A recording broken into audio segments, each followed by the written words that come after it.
You've finally settled into bed after a long day, ready for a peaceful night's sleep. Then it starts, that creeping, annoying, pins and needles feeling in your hands and feet. Most of us just try to shake it out, blame it on sleeping funny, and assume it's a temporary nuisance. But what if that nightly tingling isn't just fatigue? What if it's your body's early warning system, trying to tell you something important is happening with your nerves before the damage becomes permanent? In this video, we're going to uncover what's really going on when you get tingling in your hands and feet at night. A lot of people experience this, but very few understand the real reasons behind it, and those reasons go far beyond just being tired. Busting the myth, it's not just fatigue. Let's get one thing straight right away.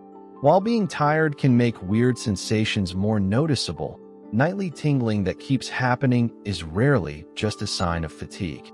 This sensation actually has a medical name, paresthesia, and when it becomes a regular thing, it's often a classic sign of a condition called peripheral neuropathy. It's estimated that more than 20 million Americans have this, especially older adults. So, what exactly is peripheral neuropathy? Let's break it down. Think of your nervous system like the electrical wiring in your house. Your brain and spinal cord are the main fuse box. That's the central nervous system. The peripheral nerves are all the wires that run from that box to every part of your house. Your lights, appliances, and in this case, your hands and feet. Peripheral neuropathy means these wires, these nerves, are damaged.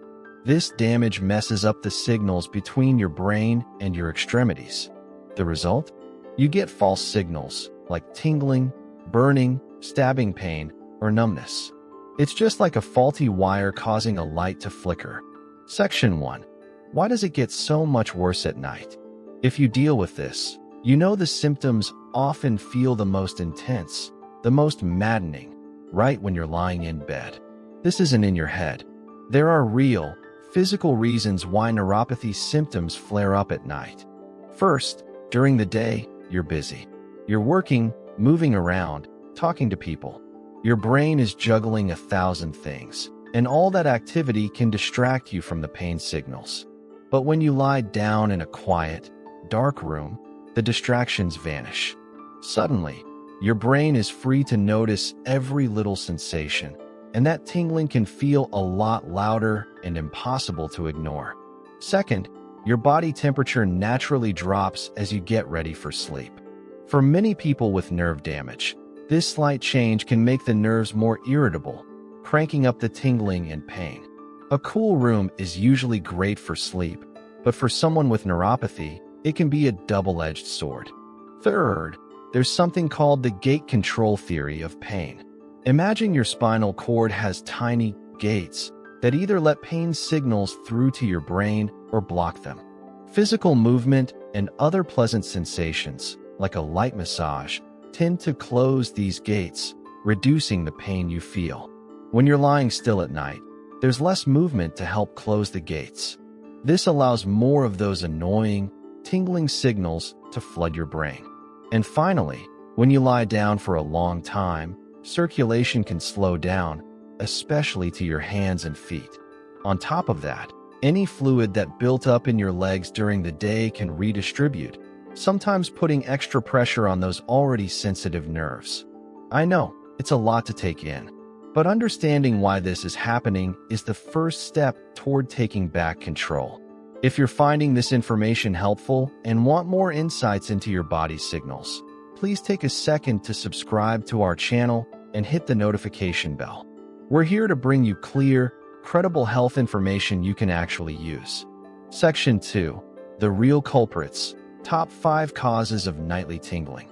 So, we know the tingling is a sign of nerve damage. But what's causing the damage in the first place? It's usually not random. Let's look at the 5 most common culprits. Number 1. Diabetes. This is, by a long shot, the number 1 cause of peripheral neuropathy. It's estimated that over half of all people with diabetes will develop some kind of nerve damage. Over time, high blood sugar is extremely toxic to your nerves and the tiny blood vessels that feed them. The damage often starts in the longest nerves first, the ones reaching your feet, which is why symptoms usually start in the toes and then move up the legs and later to the hands. Number 2, vitamin deficiencies. Your nerves need certain nutrients to work right. A major cause of neuropathy is a deficiency in B vitamins, especially B12. Vitamin B12 is vital for maintaining the protective coating around your nerves, called the myelin sheath. Without enough B12, this sheath breaks down, leaving the nerves exposed and easily damaged. Deficiencies in other B vitamins like B1, B6, and niacin can also cause tingling. But here's a twist. While too little B6 is a problem, taking way too much B6 from supplements can also cause nerve damage. Number 3, nerve compression. Sometimes, the issue isn't body-wide, but purely mechanical. A pinched nerve in your back, neck, or a limb can cause that tingling sensation. Sciatica is a great example. That's when the sciatic nerve in your lower back gets squeezed, sending pain and tingling down your leg. Carpal tunnel syndrome is another classic, where a nerve in your wrist gets pinched, causing numbness and tingling in your hand that's famous for waking people up at night. Sleeping curled up in a ball, with your wrists and elbows bent, can make this even worse. Number 4, autoimmune diseases. With autoimmune conditions, your immune system gets confused and attacks your own body. Sometimes it attacks the nerves. Conditions like rheumatoid arthritis, lupus, and Sjogren's syndrome can all trigger peripheral neuropathy. A rare but serious one is Guillain-Barré syndrome, which can cause tingling that starts in the feet and quickly spreads up the body. Number 5, other contributing factors. This is a bit of a catch-all, but the causes in here are really important. Alcohol abuse is a big one. Alcohol is a direct toxin to nerve tissue. Certain infections, like shingles, Lyme disease, and even COVID-19 have been linked to neuropathy. Kidney or liver disease can let toxins build up in your blood, harming nerves. Exposure to heavy metals like lead and mercury and certain medications, especially some chemo drugs, can also be the root cause. Section 3. The vicious cycle of tingling and poor sleep. As if the tingling itself weren't bad enough, it creates a brutal and exhausting cycle with your sleep. The burning, the pain, the pins and needles, they can flare up the moment you lie down, making it almost impossible to find a comfortable position. You toss and turn, searching for relief, but the sensations only seem to intensify in the quiet of the night. Even when you finally drift off, the discomfort can jolt you awake again and again, robbing you of deep, restorative rest. This constant interruption leads to chronic sleep deprivation. But the problem doesn't stop there. Poor sleep has a direct effect on your body's ability to recover. When you don't get enough rest, your nervous system becomes overstimulated, your stress hormones rise, and your pain threshold drops. In other words, your body becomes more reactive to pain.